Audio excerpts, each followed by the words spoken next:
about 140, 150 kilometers. You can see a piece of the Great Wall there outside of Beijing.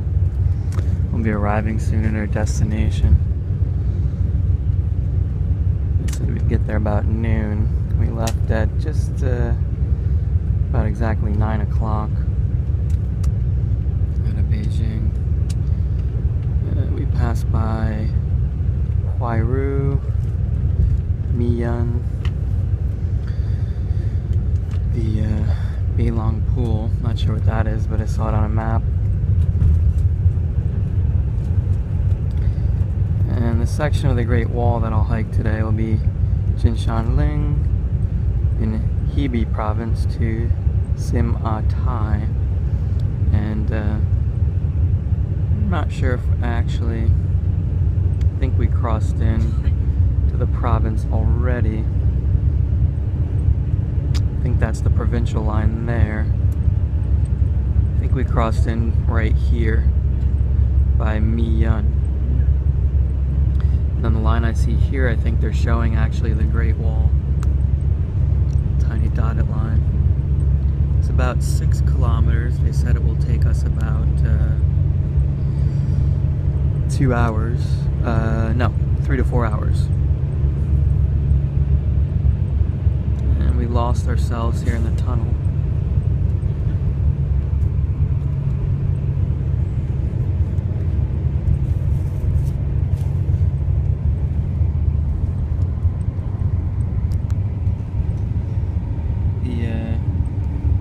Section of the Great Wall we're going to is closed down until 2013 for partial restoration. The guidebook says it's a good mix of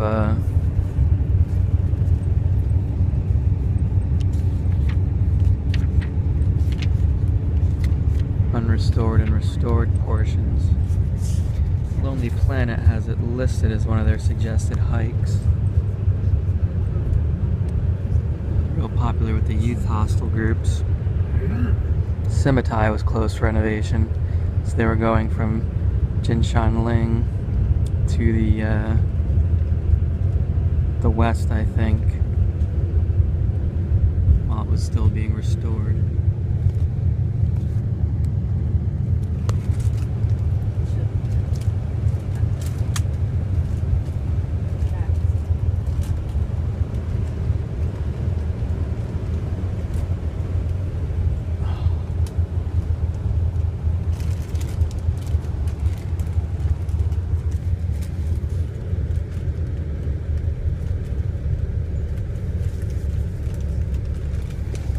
A cable car at each end of the hike that we're doing as well.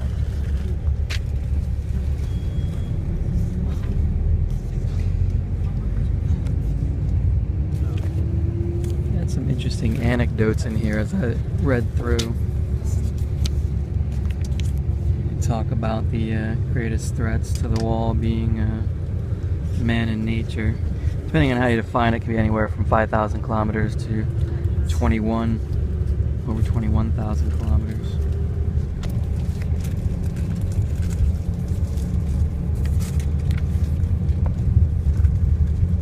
I highlighted all the pieces of wall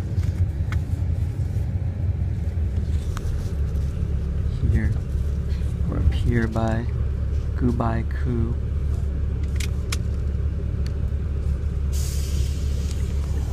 The trip was about 280 yen.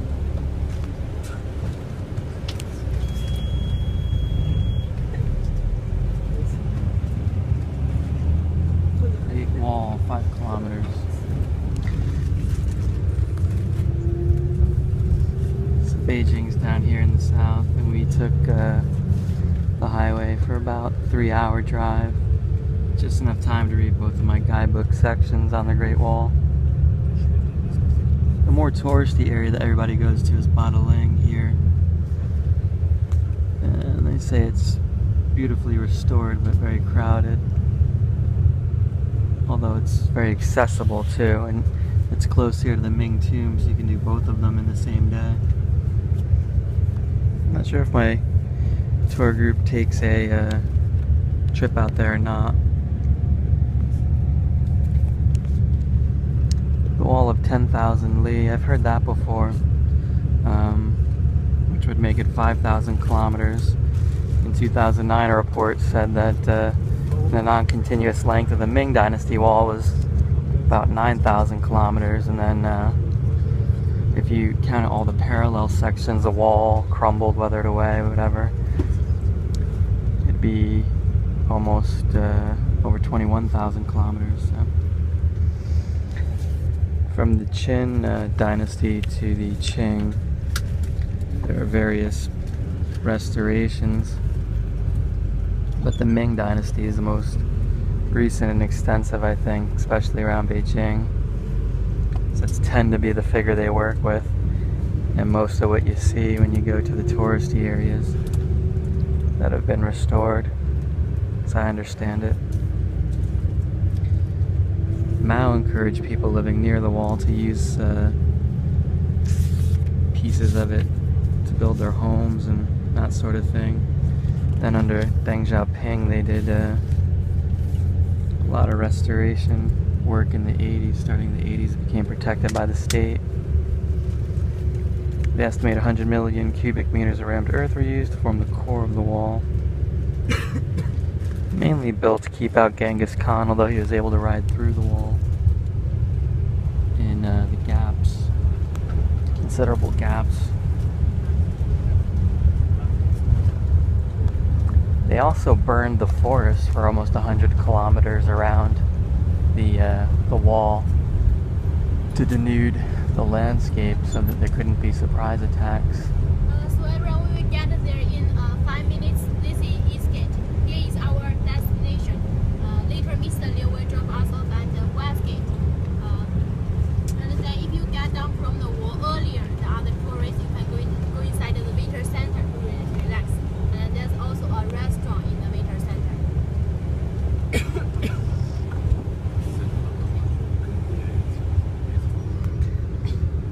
And that denuding of the trees has started processes of desertification. It's more of a problem out in the northwest sections of the country. That's some alarming figure, like 400,000 hectares of land gets turned to desert every year in China, and so sections of the wall out in the northwest of the country are in danger of being buried by the sand. The guidebook also mentioned that the area around Shandong province, they had a lot of disastrous programs for restoring the wall, I think is what they mentioned. It runs all the way to Xinjiang from the east, Yellow Sea, Bohai. In fact, that's the area around Bohai where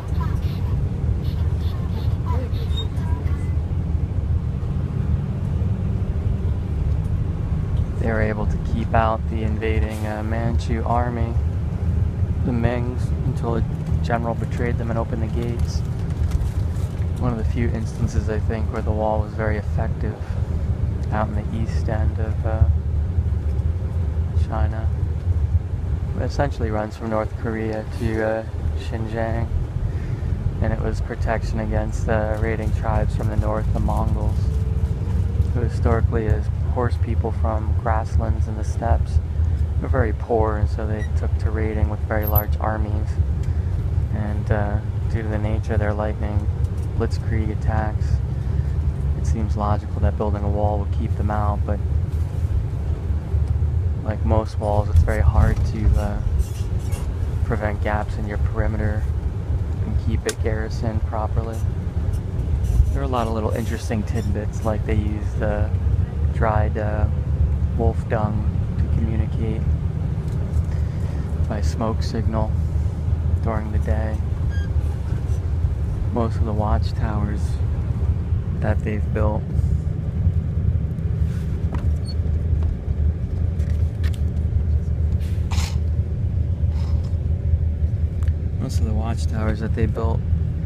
were 2 arrow shots from each other, so if you fired an arrow from here or from here they'd be able to hit anyone along the wall, probably with a little bit of overlap.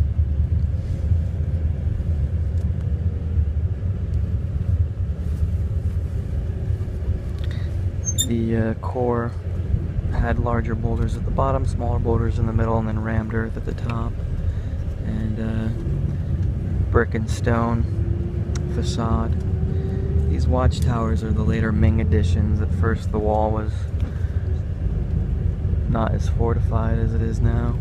You can see here how it stretches from Bohai, Yellow Sea area all the way out west.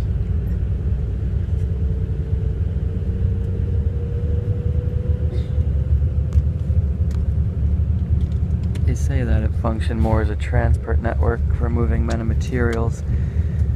That was its more important role rather than being a defensible wall. So we're going to Simatai. Partially repaired, genuine impression, original wall. Parts are riskier to navigate. Eastern section. Steeper section, superb 4-hour trek, Simatai to Jinshanling. We're going the other way. They renovated it in 2013. I'm not sure where the Eastern Qing tombs are. Is that number 3?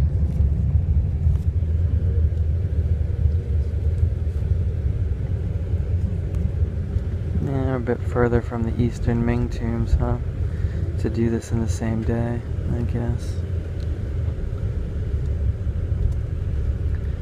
But it is neat to cross into Hebei province, just for the fact of saying I've been to Hebei province, I guess.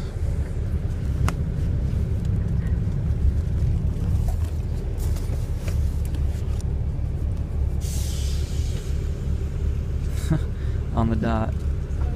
Literally 3 hours. So when we arrive in the afternoon, we will also take this bus back. So if you are having luggage in the bus, but don't forget cameras, valuable things, and the map. Remember to take them with you. One thing I have to tell you is don't smoke on the wall. No open fire in the same spot because tourists will be fined. That's kind of the custom. There's no toilet nearby. We go to toilet 10 minutes later before hiking.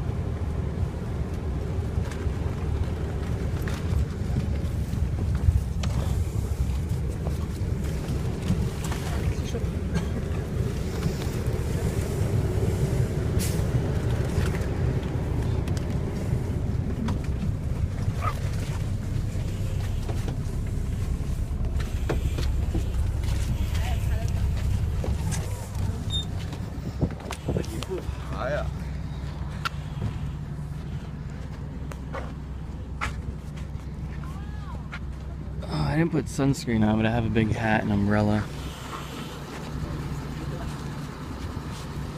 I wanted to wait for a nice clear day to do the wall. You know what I didn't think about though is you're so far out Beijing, 3 hours from here. I bet on days when it seems completely cloudy and overcast in Beijing, you'd come here and it'd be very nice air quality. Is the air quality out here generally much better than it is in Beijing? Usually. So I was waiting for a clear day, but I didn't think about... Beijing downtown is also clear. If it's really... If it's smoggy in downtown, it's also smoggy here. Yeah, really? Okay. And similar weather. Yeah. Let's go this way.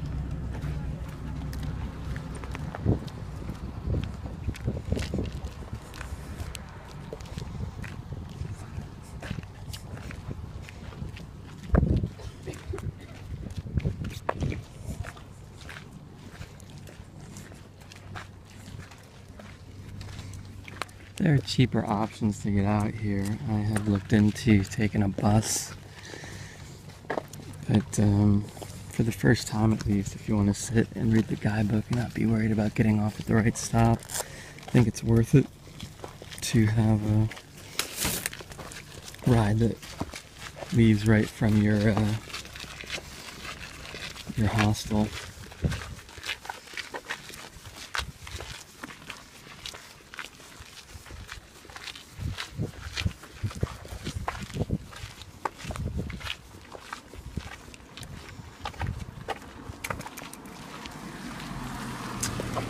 I ate most of my food.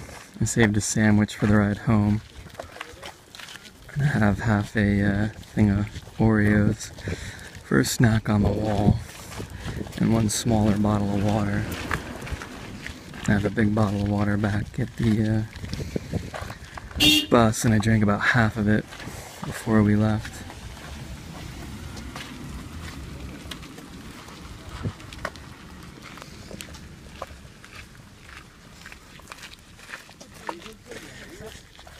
They weren't all that cheap, the options to get out here that I looked into, especially considering time-wise how early you'd have to leave to catch a bus from one of the stations.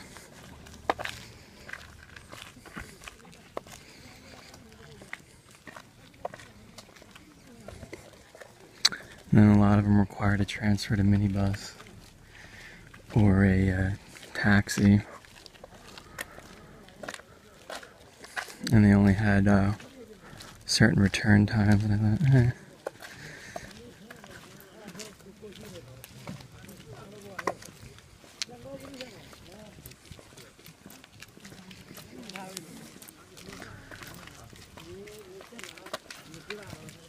So I can see why they had this probably closed for a while then. The restoration looks like they're still doing some work.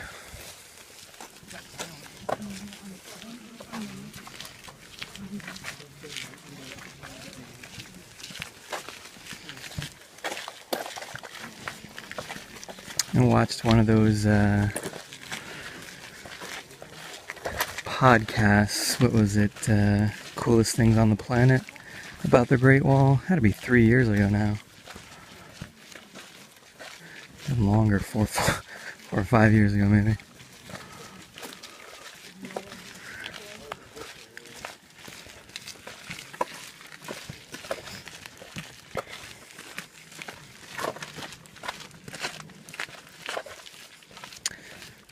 But definitely a lot less stress just paying for the bus ride, convenience. I'd gone to a lot of the water towns on my own outside Shanghai for day trips. They're all more or less the same. Each one has something unique, but they're easy to get to on the bus, especially since I was staying in a very central location. I think Beijing suffers from the problem of not having any really central location. When you look at it, it's got train stations all over the place, north, south train station. They have that in Shanghai too.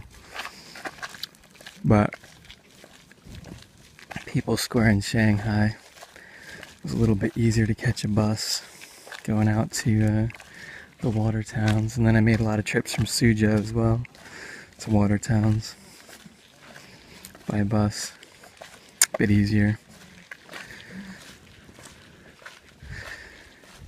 I've been very annoyed getting around Beijing. All the imperial cities that are laid out after Xi'an and Shanxi province with a palace at the center. In East Asia, that was the style that prevailed. Tokyo's got the same issue. You got the Imperial Palace Castle at the center of the city. It's great if you're the king, but in terms of a modern metropolis, to try to work out a system for public transport, everything ends up going around the center of the city instead of through it. So you end up with no centralized depot where all the trains can connect. So you have all these satellite depots. It's mind-boggling. It's the worst way to design a modern city transport network. And it makes it incredibly inefficient, you know, to get around from point to point if you're sightseeing. I think it's just about as quick to walk to a lot of the points in Beijing rather than make 2-3 connections between different metro lines. If you want to go around from one side of the Forbidden City to the other.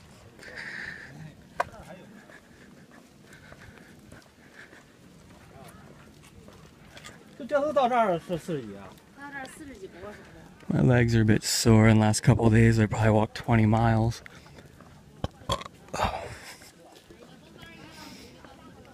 Yesterday I went to the stop all the way south on line 4 of the South Beijing railway station, and then walked across town to Tiantan.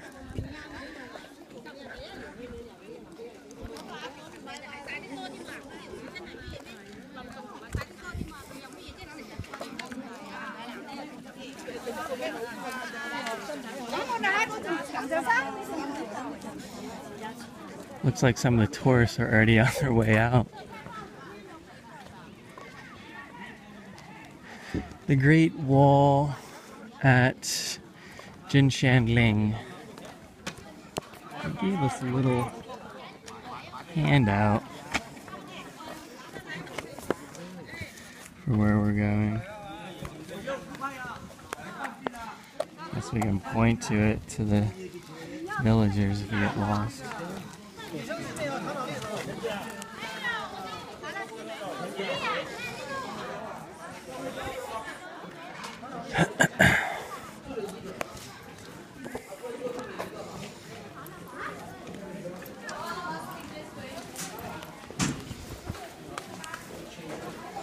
So they drop us off up here and then we end up the other side.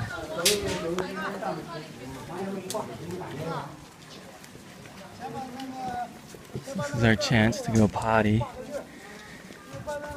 before the party. There's no toilets on the wall unless you hang your ass over the side. That'd be a good picture.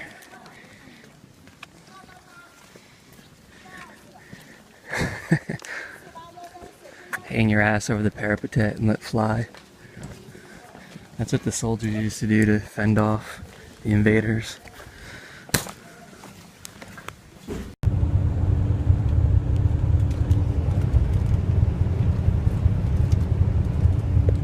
We're about 140, 150 kilometers. You can see a piece of the Great Wall there outside of Beijing. We'll be arriving soon at our destination. They said we'd get there about noon. We left at just about exactly 9 o'clock out of Beijing. We passed by Huairu, Miyun. And on the line I see here, I think they're showing actually the Great Wall. Tiny dotted line. It's about 6 kilometers. They said it will take us about 2 hours. No, 3 to 4 hours. And we lost ourselves here in the tunnel.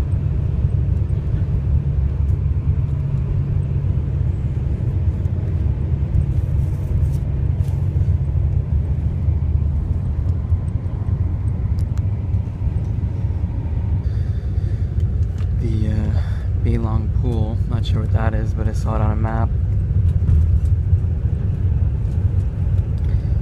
And the section of the Great Wall that I'll hike today will be Jinshanling in Hebei province to Simatai. And I'm not sure if I think we crossed in to the province already. I think that's the provincial line there. I think we crossed in right here by the section of the Great Wall we're going to is closed down until 2013 for partial restoration. The guidebook says it's a good mix of